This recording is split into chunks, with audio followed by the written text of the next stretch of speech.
ಮತ್ತೆ ಪ್ರಶ್ನೆಯನ್ನ ಕೇಳಬಹುದಾ ಗುರುಜಿ? ಖಂಡಿತ. ಗಂಗಾನಗರದಿಂದ ಲಕ್ಷ್ಮೀದೇವಿಯವರು ಆಗಮಿಸಿದ್ದಾರಾ? ಗುರುಗಳಿಗೆ ನಮಸ್ಕಾರ. ನಮಸ್ತೆ. ನನ್ನ ಪ್ರಶ್ನೆ ಏನಂದ್ರೆ, ಶಬರಿಮಲೆಗೆ ಸಾವಿರಾರು ಜನ ಭಕ್ತರು ಸ್ವಾಮಿ ದರ್ಶನಕ್ಕೆ ಹೋದ್ರೆ ಅಲ್ಲಿ ನೂರಾರು ಜನ ಪ್ರಾಣ ಕೊಟ್ಟರು, ಬಲಿಯಾದ್ರು. ದೇವರ ದರ್ಶನ ಮಾಡಬೇಕು ಅಂದ್ರೆ ಈ ತರ ಬಲಿಯಾಗೋ ಅವಶ್ಯಕತೆ ಇದೆಯಾ? ಬಹಳ ಒಳ್ಳೆ ಪ್ರಶ್ನೆ ಕೇಳಿದ್ರೆ, ಇದಕ್ಕೆ ಒಳ್ಳೆ ಪ್ರಶ್ನೆಗೆ ಒಳ್ಳೆ ಉತ್ತರನೇ ಕೊಡ್ತೀನಿ. ಶಬರಿಮಲೆ ಸ್ವಾಮಿ ಅಯ್ಯಪ್ಪ ಅಂತಲ್ಲ, ಯಾವುದೇ ಒಂದು ದೇವಸ್ಥಾನಕ್ಕೆ ನಾವುಗಳು ಹೋದ್ರೂ ಸಹ ದೈವ ಭಕ್ತಿಯಿಂದ ಹೋಗ್ತೀವಿ. ಬಹಳ ಜನ ನೀವು ಅನ್ಕೊಂಡ ಹಾಗೇನು ಅಂದ್ರೆ, ಎಲ್ಲಿ ರಶ್ ಜಾಸ್ತಿ ಆಗುತ್ತೋ, ಸಿಕ್ಕಾಪಟ್ಟೆ ಜನ ಹೋಗ್ತಾ ಇದೀವೋ ಅನ್ಕೊಂತೀರಾ, ಅಲ್ಲಿ ಖಂಡಿತ ದೇವರಿರಲ್ಲ. ಬರ್ದಿಟ್ಕೊಂಬಿಡಿ, ಇದು ನಿಮ್ಮ ತಲೆಗೆ ಹೋಗ್ಬೇಕು ಫಸ್ಟ್. ನೀವೇನ್ ಅನ್ಕೊಂಡಿದ್ದೀರಾ? ತಿರುಪ್ತಿಲಿ ಸಿಕ್ಕಾಪಟ್ಟೆ ರೆಶಪ್ಪ, ಎಲ್ಲರೂ ಏಡ್ಕೊಂಡಲ್ ವಾಸ ವೆಂಕಟರಮಣ ಗೋವಿಂದ ಗೋವಿಂದ ಅಂತಿದ್ದೀರಾ. ನಮ್ಮನೆ ದೇವ್ರು ಅಷ್ಟೇನೆ. ಆದ್ರೂ ಸಹ ನಾನು ಹೇಳ್ತಾ ಇದ್ದೀನಿ ಕೇಳಿ, ಯಾರಿಗೂ ಪಾಪ ನಿಜ ಕೇಳಿದ್ರೆ ಬಹಳ ಕಷ್ಟ. ವೆಂಕಟರಮಣ ಖಂಡಿತವಾಗ್ಲೂ 2005ರಲ್ಲಿ ಅಲ್ಲೇ ಹೊರಟಾಗೋಯ್ತು. ಆಮೇಲೆ ಜನಸಂಖ್ಯೆ ಜಾಸ್ತಿ ಆಗಿರ್ತಕ್ಕಂಥ ವಿಚಾರ ಅಂದ್ರೆ ತಿರುಪತಿ ಮೇಲೆ. ಎಷ್ಟು ಅನ್ಯಾಯ ಆಗತ್ತೆ ಆ ಸ್ಥಳದಲ್ಲಿ. ಯಾವ ಒಂದು ದೇವರು ಇರೋದಿಲ್ಲ. ಬರ್ದಿಟ್ಕೊಂಬಿಡಿ. ದೇವರು ಎಲ್ಲಿರ್ತಾನೆ ಅಂದ್ರೆ, ನಿರ್ಮಲವಾದ ಭಕ್ತಿ. ಒಂದು ಕೆಳಗಡೆ ತೆಂಗಿನ ಮರದ ಕೆಳಗೆ ಒಂದು ಗೂಡಿರುತ್ತೆ. ಅಲ್ಲಿ ಒಂದು ಯಾರೋ ಒಬ್ರು ಪಾಪ ಅವ್ರು ಹೆಂಗ್ಸ್ ಹೋಗಿರ್ತಾಳೆ, ನಮಸ್ಕಾರ ಮಾಡ್ಕೊಂತಾಳೆ, ಆ ಹಳ್ಳಿ ಕಟ್ಟಲ್ಲಿ ಕೂತಿರ್ತಾನೆ. ಹಾಗೆ ದೈವ ನಂಬಿಕೆ, ದೈವ ಶಕ್ತಿ ಅನ್ನೋದು ಅಯ್ಯಪ್ಪನ ಕ್ಷೇತ್ರದಲ್ಲಿ ಏನು ಶಬರಿಮಲೆ ಅಂತ ಇದ್ದೀರಾ, ಅದನ್ನು ಒಂದು ಸತ್ಯ ನಿಮ್ಗೆ ಹೇಳ್ತೀನಿ ಕೇಳಿ. ಶಬರಿಮಲೆ ಅನ್ನೋದು ಮೊದಲಾಗಿ ನೀವು ಕೇಳಿರೋ ಪ್ರಶ್ನೆಗೆ ಒಂದು ಉತ್ತರ ಕೊಡ್ತೀನಿ. ಶಬರಿಮಲೆ ಅಯ್ಯಪ್ಪನಿಗೆ ಎಲ್ರಿಗೂ ಏನ್ ಅನ್ಕೊಂಡ್ಬಿಟ್ಟಿದ್ರೆ ಮದುವೆ ಆಗಿಲ್ಲ ಅಂತ. ಯಾವನ್ ಹೇಳೋದವ್ನು ಮದುವೆ ಆಗಿಲ್ಲ ಅಂತ? ಇವತ್ತಿನ ದಿವಸ ನಿಮ್ಮ ಮಗ ಅಥವಾ ಫ್ರೆಂಡಿನ ಮಗ ಯಾರೋ ಒಬ್ಬನಿರ್ತಾನೆ, ಅವನು ಮೊದಲಿಂದ ನೋಡಿರ್ತೀರಾ. ಒಂದು 5 ವರ್ಷ ಅವ್ನು ಕಾಣಲಿಲ್ಲ, ಕಾಲೇಜ್ ಓಡ್ ಬಂದ್ಬಿಟ್ಟ. ಅವ್ನು ವಿದೇಶಕ್ಕೆ ಹೋಗಿರ್ತಾನೆ, ಬಂದಿರ್ತಾನೆ. ಅವನೇನು ಮದುವೆನೇ ಆಗಿಲ್ಲ ಇನ್ನೂ ಅಂತ. ಅವ್ನು ಮದುವೆಗೆ 5 ಜನ ಮಕ್ಕಳು. ಅವನು ಮದುವೆ ಆಗದೆ ಇರೋದು ನೀನು ನೋಡಿಲ್ಲ. ಹಾಗೆ ಅಯ್ಯಪ್ಪನಿಗೆ ಪೂರ್ಣ ಪುಷ್ಕಲಾಂಬ ಅಂತ 2 ಹೆಂಡತಿರು. ನೀವು ಬರೀ ಮದುವೆ ಆಗದಿರೋ ಅಯ್ಯಪ್ಪನ್ನೇ ಕೂತ್ಕೊಂಡು ಪೂಜೆ ಮಾಡ್ತಾ ಇದ್ರೆ ಅಯ್ಯಪ್ಪನಿಗೆ ಮದುವೆ ಆಗಿಲ್ಲ ಅಂತ ಯಾವನೇ ಹೇಳ್ದವನು? ಇವತ್ತು ಇತಿಹಾಸದಲ್ಲಿ ತೋರಿಸ್ಬಿಡಿ ಅಯ್ಯಪ್ಪನಿಗೆ ಮದುವೆ ಆಗಿಲ್ಲ ಅಂತ. ಯಾರು ತೋರ್ಸಕ್ ಸಾಧ್ಯವಿಲ್ಲ. ಒಂದನೇ ಪ್ರಶ್ನೆ.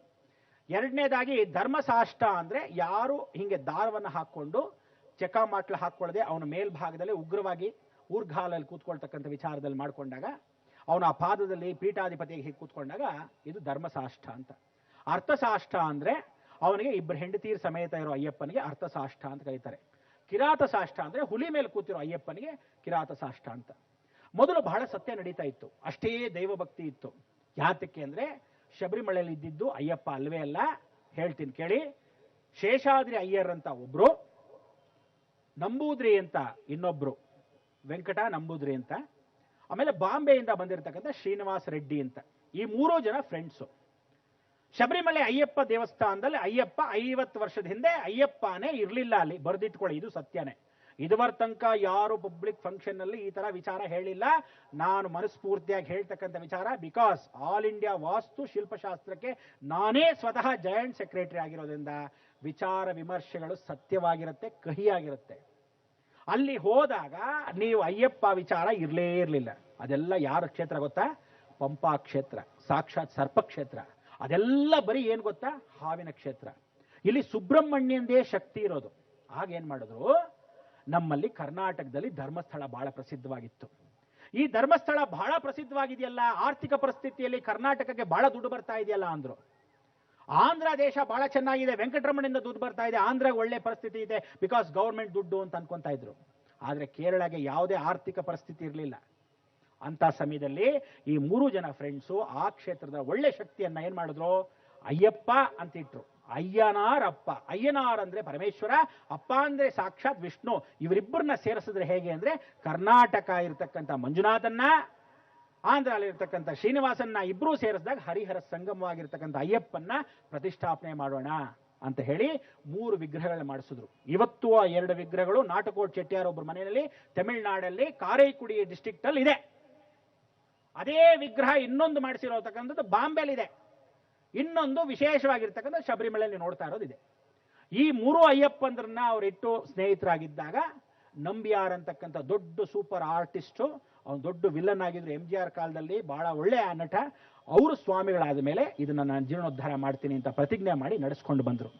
ಇಷ್ಟೆಲ್ಲ ಚೆನ್ನಾಗಿ ನಡೆಸ್ಕೊಂಡ್ ಬರ್ತಿರ್ತಕ್ಕಂಥ ಆ ಸರ್ಪ ಕ್ಷೇತ್ರದಲ್ಲಿ ನಿಜವಾದ ಶಕ್ತಿ ಬಂತು. ಯಾಕೆ ಬಂತು ಅಂದ್ರೆ ಎಲ್ಲರೂ ಕಪ್ಪು ಬಟ್ಟೆ ಹಾಕೊಂಡು ಹೋಗಕ್ಕೆ ಶುರು ಮಾಡಿದ್ರು.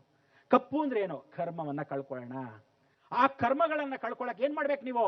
ಪ್ರತಿಯೊಬ್ಬನು ಗಿಗ್ರೇಟು ಎಲ್ಲ ಬಿಟ್ಟು, ಕುಡಿಯೋದೆಲ್ಲ ಬಿಟ್ಟು, ಹೆಂಗಸರ ಸಾವಾಸ ಇರೋನು ಬಿಟ್ಟು, ವ್ಯಾಮೋಹ ಬಿಟ್ಟು 48 ದಿವಸ ಮಂಡಲ ಪೂಜೆಯನ್ನ ಮಾಡ್ಕೊಂಡು ಹೋಗೋಣ ಅಂತ ಹೇಳಿ ವ್ರತವನ್ನ ಮಾಡಿದ್ರು. ಆದ್ರೆ ಏನ್ ಮಾಡಿದ್ರು ಈಗ? ನಾಳೆ ಬೆಳಗ್ಗೆ ಇರ್ಮುಡಿ ಹಾಕೊಂಡ್ಬಿಡೋಣ ಕಣ, ಬೆಳಗ್ಗೆ ಹೊಟ್ಟೋಗೋಣ ಫಸ್ಟ್ ಬಸ್ಗೆ ರೆಡಿ, ಏನ್ ಹಿಂಗ್ ಹಾಕೊಂಡ್ ಹೊಟ್ಟೋಗಕ್ಕೆ. ಯಾಕೆಂದ್ರೆ ಆವಾಗ ಕಲ್ಲು ಮುಳ್ಳು ಬಹಳ ಕಷ್ಟ ಆಗಿತ್ತು. ಯಾವ ರೋಡ್ ಇಲ್ಲ, ಎಲ್ಲ ಬೆಟ್ಟ ಹತ್ಕೊಂಡೇ ಹೋಗ್ಬೇಕು. ಪಂಪಾಯಿಂದ ಹಿಡಿದು ದೊಡ್ಡ ಬೆಟ್ಟದ ಮೇಲ್ಭಾಗದ ಹತ್ತಿ ಆ ಕಡೆಯಿಂದ ಹೋಗಿ ಶಬರಿಮಲೆಗೆ ಹೋಗೋವರೆಗೂ ನಿಜವಾದ ಶಕ್ತಿ ಎಷ್ಟಿತ್ತು ಅಂದ್ರೆ, ಕಲ್ಲು ಮುಳ್ಳುಂ ಕಾಲಕ ಮೆತ್ತೈ ಶಬರಿಮಲೆಕ್ ಭಗವಾನೇ ಅಂತ ಹಾಡ್ಕೊಂಡು ಹೋಗೋರು. ಅಂದ್ರೆ ಆ ಕಳ್ಳು ಮುಳ್ಳು ಕಾಲು ಚುಚ್ತಾ ಇದ್ದಾಗ್ಲೂ ಅಯ್ಯಪ್ಪ ನೀನ್ ಹೇಳಿದ್ರೆ ನಾನು ಖಂಡಿತ ಇದು ನೋವು ಹೋಗುತ್ತೆ ಅಂತಿದ್ರು. ಅಂಥ ಸ್ಮರಣೆ ಮಾಡ್ಕೊಂಡಾಗ ಇವ್ರುಗಳೆಲ್ಲ ಇವತ್ತಿನ ದಿವಸ ಅಭ್ಯಾಸ ಆಗ್ಲಿ, ತಣ್ಣೀರ್ ಸ್ನಾನ ಮಾಡಿದಾಗ ಆ ಕಾಲು ಚುಚ್ತಾ ಇರೋದು ಅಭ್ಯಾಸ ಆಗ್ಲಿ, ಒರಟೊರಟಾಗ್ಲಿ ಕಾಲು ಅಂತ ಪ್ರಾಕ್ಟಿಕಲ್ ಆಗಿ 48 ದಿವಸ ವ್ರತ ಇಟ್ರು. ಆದ್ರೆ ಯಾರು ಕೇಳೋನು? ಅವ್ನು ಕುಡಿತಾ ಇದ್ನಾ, ತಗೋ ಒಂದು ಮಾಲೆಯನ್ನು ಹಾಕ್ಬಿಟ್ಟು ಆ ಶಬರಿಮಲೆ ಮಾಲೆ ಹಾಕಿದ ತಕ್ಷಣ ಅವನೇನ್ ಮಾಡ್ಬಿಡೋನು? ಸೈಲೆಂಟ್ ಆಗ್ಬಿಡೋನು, ಮಾಲೆ ಹಾಕಿದ್ದಾರೆ ಅಂತ. ಆದ್ರೆ ಇವತ್ತೇನ್ ಮಾಡ್ತಾ ಇದ್ದಾರೆ ಅಂದ್ರೆ, ಪ್ರತಿಯೊಬ್ಬನು ದರಿದ್ರದವನು ಹೋಗ್ಬಿಟ್ಟು ಶಬರಿಮಲೆಗೆ ಹೋಗಿ ನಮಸ್ಕಾರ ಮಾಡೋದಲ್ದೆ, ಕುಡಿತಾ ಇದ್ದವನು ಇಳಿದು ಆ ಮಾಲೆಯನ್ನ ತೆಗೆದು ಬಿಸಾಕಿದ ತಕ್ಷಣ ಹೊರಗಡೆ ಬಂದು ತಿಂತಾನೆ ನಾನ್ ವೆಜ್ಜು. ದರಿದ್ರದವನು ಅಷ್ಟೊಂದು ಜನ ಕುಡಿತಾರೆ ಅದೇ ಕ್ಷೇತ್ರದಲ್ಲಿ ಹಿಂದ್ಗಡೆ. ಎಂಥ ಅನ್ಯಾಯ ಆಗ್ತಾ ಇದೆ. ಇಂಥ ದರಿದ್ರ ಜಾಗದಲ್ಲಿ ದೇವರಿರ್ತಾನೆ ಅಂತೀರಾ? ಖಂಡಿತ ಇರಲ್ಲ. ಅದಕ್ಕೆ ದಂಡಂ ದಶಗುಣಂ ಭವೇತ್. ಯಾವ ಕಾಲಕ್ಕೂ ಅಂದೂ ಇಲ್ಲ ಇಂದೂ ಇಲ್ಲ. ಆ ಮೇಲ್ಗಡೆ ಇರ್ತಕ್ಕಂಥ ಅಗ್ನಿ ಏನು ಪ್ರಜ್ವಲಿಸ್ತಾ ಇತ್ತು ಆವಾಗ ನಿಜವಾಗ ಜ್ಯೋತಿಯನ್ನ ಕಾಣಿಸ್ತಾ ಇತ್ತು. ಯಾರು ಯಾವ ಕಾಲಕ್ಕೂ ಮುಹೂರ್ತ ಮೀರಿ ದೇವರುಗಳು ಬರೋ ಹಾಗಿದ್ರೆ ಖಂಡಿತವಾಗ್ಲೂ ನೀನು 6:30 ಮೇಲೆ ಬಾ, ಕತ್ಲಾದ್ಮೇಲೆ ಬಾ ಅಂತ ಬರಲ್ಲ. ಈ ಮುಹೂರ್ತ ಅಂದ್ರೆ ಆ ಮುಹೂರ್ತದಲ್ಲೇ ಬರ್ತಾನೆ. ಅದಕ್ಕೆ ಮುಹೂರ್ತ ಅಂತ ಇಟ್ರು ಸಂಸ್ಕಾರದಲ್ಲಿ. ಆವತ್ತಿನ ದಿವಸ ಇಟ್ಟ ಆ ಮುಹೂರ್ತದಲ್ಲಿ ಇವರೆಲ್ಲ ಏನ್ ಮಾಡಿದ್ರು? ಹಿಂದ್ಗಡೆ ಹೋಗಿ ಇದನ್ನೇ ಅಭಿವೃದ್ಧಿ ಪಡಿಸ್ಕೊಳ್ಳೋಣ ಅಂತ ಗ್ಯಾಸ್ ಲೈಟ್ ಅಲ್ಲಿ ಇಟ್ಕೊಂಡು ಹಿಂದ್ಗಡೆಯಿಂದ ಬೆಂಕಿ ತೋರಿಸ್ಬಿಟ್ಟು ಆ ಬೆಟ್ಟದ ಮೇಲೆ ಇವತ್ತಿನ ದಿವಸ ಶಬರಿಮಲೆ ಸ್ವಾಮಿಯೇ ಶರಣಮಯ್ಯಪ್ಪ ಅಂತಾರೆ. ಇಂಥದೆಲ್ಲ ಮಾಡಿದ್ರೆ ದೇವ್ರು ಇರ್ತಾನ? ಖಂಡಿತ ಬರೋದಿಲ್ಲ ದೇವರಲ್ಲಿ. ಎಲ್ಲಿ ನಿರ್ಮಲ ಮನಸ್ಸಿರುತ್ತೋ ಆ ಭಗವಂತ ಚಿಕ್ಕ ಗುಡಿ ಇರ್ಲಿ, ಅವನಲ್ಲಿರ್ತಾನೆ. ಅದಕ್ಕೆ ನೀವೇನ್ ಅನ್ಕೊಂಡಿದ್ದೀರಾ? ಆ ಶಬರಿಮಲೆ ಇರ್ತಕ್ಕಂಥ ಕ್ಷೇತ್ರ ಮಹಿಮೆ ಎಂದೋ ಹೊಟ್ಟೋಯ್ತು. ಅದಕ್ಕೆ ಪಂಪಾಲಿರ್ತಕ್ಕಂಥ ಅಷ್ಟು ಪಾಪಕರ್ಮಗಳು ಏನು ಮಾಡಿದ್ದಾರೆ ಇವತ್ತು? ಬರೀ ದುಡ್ಡು ವ್ಯಾಮೋಹ. ಎಲ್ಲಿ ದುಡ್ಡಿರ್ತಾಳೋ ದೇವರಿರಲ್ಲ. ಎಲ್ಲಿ ಸಾನ್ನಿಧ್ಯ ಇರುತ್ತೋ ಅವನು ಅಲ್ಲಿದ್ದಾಗ ಯಾವ ಜನನೂ ಹತ್ರ ಸೇರ್ಸಲ್ಲ.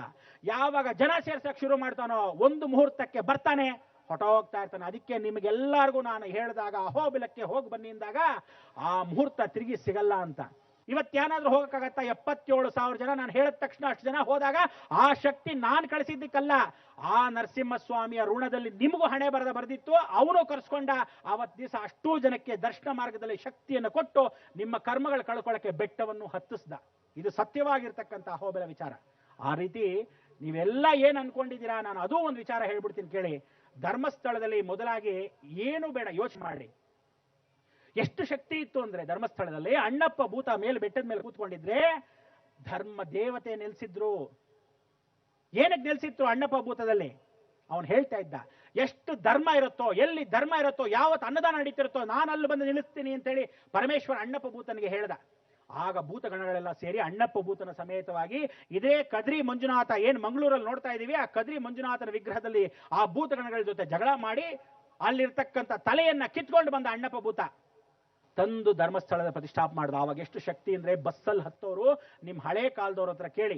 ನಾನು ಸ್ವತಃ ಚಿಕ್ಕ ಹುಡುಗ ಇದ್ದಾಗ ವಯಸ್ಸಾದವರು ಹೇಳೋರು ಏನಂತ, ಒಂದು ಕಲ್ಲು ಎತ್ಕೊಂಡ್ರು ಬಸ್ ಮುಂದಕ್ಕೆ ಹೋಗ್ತಾ ಇರಲಿಲ್ಲ.